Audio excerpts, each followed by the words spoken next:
Solangi welfare organisation Matali की तरफ से करप्ट और राशि एसएचओ तलहार लियाकत पामर के खिलाफ शदीद एहतजाजी मुजाहरा और नारेबाजी। तफसीलात के मुताबिक कुछ दिन पहले करप्ट एसएचओ तलहार लियाकत पामर ने मजदूर गरीब नौजवान आबिद सोलंगी को बस स्टॉप से उठाकर सख्त तशद्दुद का निशाना बनाया और मनशियात का झूठा मुकदमा दर्ज करके चालान कर दिया।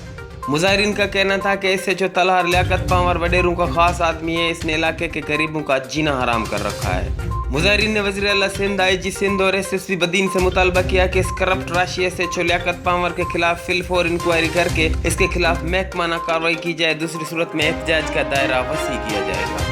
सेवन शरीफ सैयद अब्दुल्ला शाह इंस्टीट्यूट के मेन गेट के सामने मेडिकल स्टोर पर फायरिंग। 3 मुसल्लह अफराद ने फायरिंग करके मेडिकल स्टोर मालिक खादिम मेमन को कत्ल कर दिया। फायरिंग के नतीजे में मेडिकल स्टोर मुलाजिम वाहिद भी शदीद जख्मी।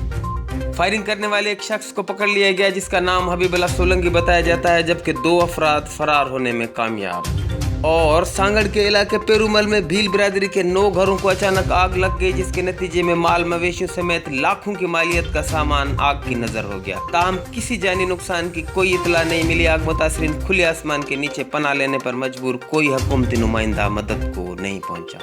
Ali Jafri Solangi, HRJDO news, Hyderabad.